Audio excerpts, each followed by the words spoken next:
juste avant qu'on commence la lecture, vous allez voir, on va commencer par la mention des saintes femmes. Ces femmes qui servaient Jésus lors de son ministère public. Eh bien, Luc est le seul à vous mentionner des femmes ayant part au ministère de Jésus. Ça ne veut pas dire que le souci de l'égalité homme-femme ne soit pas porté par les autres évangiles, mais il est, et de manière particulièrement éclatante, dans Luc. Luc n'arrête pas de vous parler des femmes, tantôt pour les donner en exemple, tantôt pour montrer comment Jésus prend soin d'elles. On avait Marie et Élisabeth dans le prologue.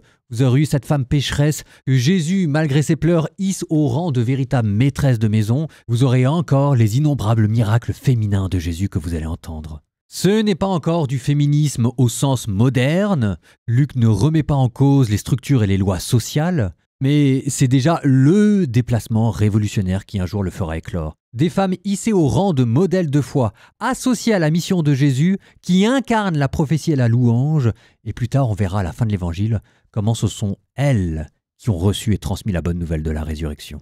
Bon, et maintenant que je vous ai introduit le début de Luc chapitre 8, je vous laisse en découvrir la suite. Pour mémoire, je vous rappelle comment à la suite de Jacques Cazot, un de mes exégètes favoris, nous avions intitulé cet épisode « Les maisons d'éternité ». On était dans la maison du pharisien, on va voir dans quelle maison nous arrivons à la fin de ce chapitre. Bonne écoute.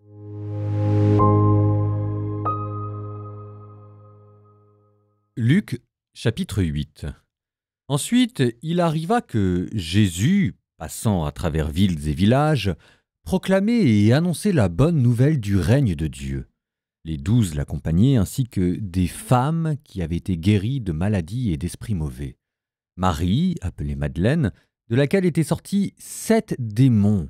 Jeanne, femme de Cousa, intendant d'Hérode, Suzanne et beaucoup d'autres qui les servaient en prenant sur leurs ressources. Comme une grande foule se rassemblait et que de chaque ville on venait vers Jésus, il dit dans une parabole. Le semeur sortit pour semer la semence et, comme il semait, il en tomba au bord du chemin. Les passants la piétinèrent et les oiseaux du ciel mangèrent tout. Il en tomba aussi dans les pierres.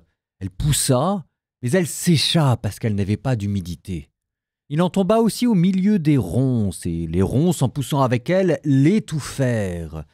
Il en tomba enfin dans la bonne terre, elle poussa, et elle donna du fruit au centuple. Disant cela, il éleva la voix. « Celui qui a des oreilles pour entendre, qu'il entende !» Ses disciples lui demandaient ce que signifiait cette parabole. Il leur déclara. À vous, il est donné de connaître les mystères du royaume de Dieu, mais les autres n'ont que les paraboles. Ainsi comme il est écrit, ils regardent sans regarder, ils entendent sans comprendre. Voilà ce que signifie la parabole. La semence, c'est la parole de Dieu. Il y a ceux qui sont au bord du chemin. Ceux-là ont entendu, puis le diable survient, et il enlève de leur cœur la parole pour les empêcher de croire et d'être sauvés. Il y a ceux qui sont dans les pierres. Lorsqu'ils entendent, ils accueillent la parole avec joie, mais ils n'ont pas de racines. Ils croient pour un moment, et au moment de l'épreuve, ils abandonnent. Ce qui est tombé dans les ronces, ce sont les gens qui ont entendu, mais qui sont étouffés chemin faisant par les soucis, la richesse et les plaisirs de la vie et ne parviennent pas à maturité. Et ce qui est tombé dans la bonne terre, ce sont les gens qui ont entendu la parole dans un cœur bon et généreux, qui la retiennent et portent du fruit par leur persévérance. Personne, après avoir allumé une lampe, ne la couvre d'un vase ou ne la met sous le lit. On la met sur le lampadaire, pour que ceux qui entrent voient la lumière, car rien n'est caché qui ne doive paraître au grand jour, rien n'est secret qui ne doive être connu et venir au grand jour. Faites attention à la manière dont vous écoutez, car à celui qui a, on donnera, et à celui qui n'a pas, même ce qu'il croit avoir, sera enlevé. La mère et les frères de Jésus vinrent le trouver, mais ils ne pouvaient pas arriver jusqu'à lui à cause de la foule. On le lui fit savoir. « Ta mère et tes frères sont là dehors qui veulent te voir. » Il leur répondit. « Ma mère et mes frères, ce sont ceux qui écoutent la parole de Dieu et qui la mettent en pratique. » Un jour, Jésus monta dans une barque avec ses disciples et il leur dit « Passons sur l'autre rive du lac. » Et ils gagnèrent le large. Pendant qu'ils naviguaient, Jésus s'endormit. Une tempête s'abattit sur le lac. Ils étaient submergés et en grand péril. Les disciples s'approchèrent et le réveillèrent en disant « Maître, Maître, nous sommes perdus !» Et lui, se réveillant, menaça le vent et les flots agités. Ils s'apaisèrent et le calme se fit. Alors Jésus leur dit « Où est votre foi ?» Remplis de crainte, ils furent saisis d'étonnement et se disaient entre eux « Qui est-il donc celui-ci pour qu'il commande même au vent et aux flots et que ceux-ci lui obéissent ?» Ils abordèrent au pays des Géraséniens, qui est en face de la Galilée. Comme Jésus descendait à terre, un homme de la ville, qui était possédé par des démons, vint à sa rencontre. Depuis assez longtemps, il ne mettait pas de vêtements et n'habitait pas dans une maison, mais dans les tombeaux. Voyant Jésus, il poussa des cris, tomba à ses pieds et dit d'une voix forte « Que me veux-tu, Jésus, fils du Dieu très haut? Je t'en prie, ne me tourmente pas !» En effet, Jésus commandait à l'esprit impur de sortir de cet homme, car l'esprit s'était emparé de lui bien des fois. On le gardait alors lié par des chaînes, avec des entraves aux pieds, mais il rompait ses liens et le démon l'entraînait vers les endroits déserts. Jésus lui demanda « Quel est ton nom ?» Il répondit « Légion ». En effet, beaucoup de démons étaient entrés en lui. Et ces démons suppliaient Jésus de ne pas leur ordonner de s'en aller dans l'abîme. Or, il y avait là un troupeau de porcs assez important qui cherchait sa nourriture sur la colline. Les démons supplièrent Jésus de leur permettre d'entrer dans ces porcs, et lui le leur permit. Ils sortirent de l'homme et ils entrèrent dans les porcs. Du haut de la falaise, le troupeau se précipita dans le lac et s'y noya. Voyant ce qui s'était passé, les gardiens du troupeau prirent la fuite. Et ils annoncèrent la nouvelle dans la ville et dans la campagne, et les gens sortirent pour voir ce qui s'était passé. Arrivés auprès de Jésus, ils trouvèrent l'homme que les démons avaient quitté. Il était assis, habillé et revenu à la raison aux pieds de Jésus. Ils furent saisis de crainte. Ceux qui avaient vu leur rapportèrent comment le possédé avait été sauvé. Alors, toute la population du territoire des Géraséniens demanda à Jésus de partir de chez eux, parce qu'ils étaient en proie à une grande crainte.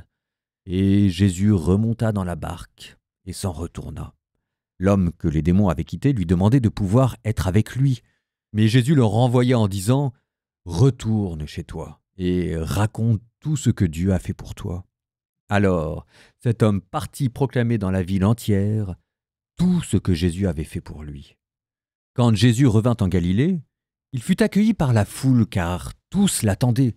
Et voici qu'arriva un homme du nom de Jaïr. C'était le chef de la synagogue. Tombant aux pieds de Jésus, il le suppliait de venir dans sa maison parce qu'il avait une fille unique d'environ 12 ans et qui se mourait. Et tandis que Jésus s'y rendait, les foules le pressaient au point de l'étouffer.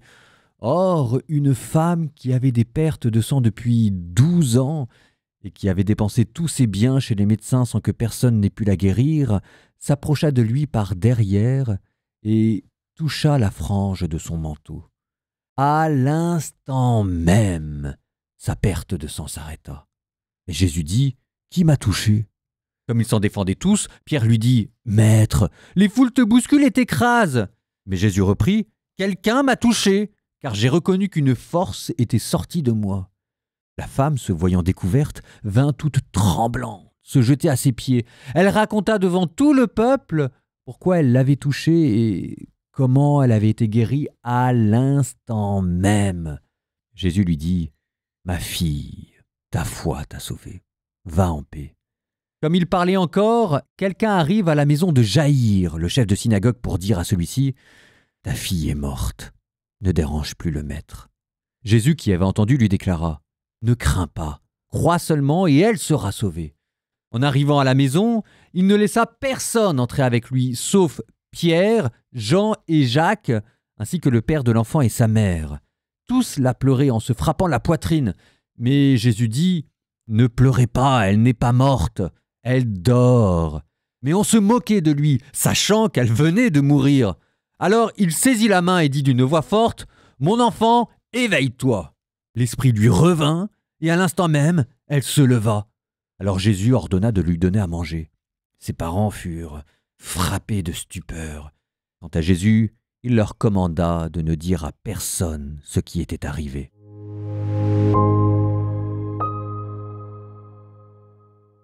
Nous étions au centre, au gouffre de notre tour du propriétaire hier avec cette maison de Simon le pharisien dans lequel la plus grande qualité de cœur, celle de la femme en pleurs, côtoyait la plus grande dureté de cœur, celle de notre pharisien.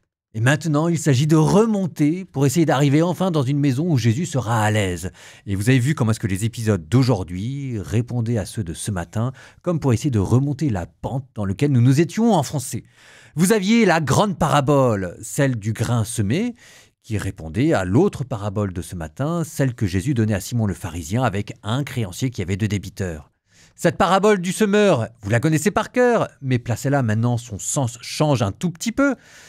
La bonne terre, c'est devenu la femme en pleurs. La mauvaise terre, c'est devenu Simon le pharisien. À moins d'ailleurs que ce ne soit les disciples de Jean le Baptiste que nous rencontrions ce matin et auxquels répondent la famille de Jésus que nous avons rencontrée cet après-midi. Les 2 groupes ayant ceci de commun que, à force d'être proches de Jésus, on finit par s'en éloigner sans s'en apercevoir. En tout cas, on remonte, c'est étonnant de voir comment les épisodes d'aujourd'hui répondent à ceux de ce matin, mais comme transfigurés avec plus d'ampleur. Le récit prend peu à peu une autre ampleur, une autre dimension. Jean le Baptiste, qui plongeait dans les eaux du Jourdain ce matin, est devenu une tempête déchaînée sur un lac, dans lequel une barque, tiens, encore une autre maison, là, symbole de l'église, malmenée par les flots, semble couler. Oui, mais il y a à l'intérieur Jésus. Et Jésus qui répond à ses disciples, « Où est votre foi ?» Ce qu'il aurait pu dire à sa famille, ce qu'il aurait pu dire aux disciples de Jean le Baptiste. Au fur et à mesure que Jésus arrive à susciter, vaille que vaille, la foi des uns et des autres, le récit commence à prendre de l'ampleur. Nouvel épisode. À l'épisode du fils de la veuve qui était dans un cercueil, répond maintenant l'épisode du possédé gérasénien qui lui vit dans un cimetière. Est-ce qu'il s'agit d'un exorcisme ? À bien lire le récit, on a plutôt le sentiment de voir quelqu'un revenir de l'enfer. Comme si l'abîme gardé par ces légions démoniaques venait de laisser s'échapper un condamné à mort qui retrouve en même temps et la vie et son humanité. La puissance de Jésus portée par la foi des uns et des autres commence à se déployer et à appartenir aux hommes, comme cette femme qui s'approche de Jésus pour le toucher par derrière et dit l'évangile « Voici qu'une force sortit de lui ». Et c'est ainsi qu'on arrive à notre dernière maison. Cette fois-ci, la puissance de la mort n'est plus dans un cercueil lors d'inhumations publiques ou au fond de la mer. Elle s'est invitée elle-même dans une maison, dorénavant remplie de larmes et de pleurs. Oui, mais une maison dans laquelle Jésus a été invité par la foi d'un père de famille qui, si elle semblait encore un peu hésitante, en tout cas était réelle. Ah, les maisons se seront succédées sans se ressembler. De la maison du centurion où on n'osait même pas faire rentrer Jésus, à la maison du pharisien où on osait un peu trop faire rentrer Jésus, on arrive enfin à réconcilier toute cette maison en une, la maison de Jaïr. Mon Dieu, c'est extraordinaire. Je ne sais pas quoi vous dire. Prions. Au nom du Père et du Fils et du Saint-Esprit, Amen. Seigneur, je te confie ma maison. Quelle est la foi et l'humilité de ce centurion? Qu'elle soit accueillante au point que des femmes ou des hommes puissent venir librement pleurer et confier leur misère. Qu'elle soit encore un lieu, Seigneur, où je puisse te confier mes enfants et que je vois mes enfants grandir devant ta face. Seigneur, à travers cette prière, je te confie toutes les familles, toutes les maisons. Tu n'ignores rien de nos pleurs, tu n'ignores rien non plus de nos joies. Seigneur, sois l'hôte de ma maison, frappe à ma porte et que je puisse t'ouvrir. Maranatha, viens Seigneur Jésus.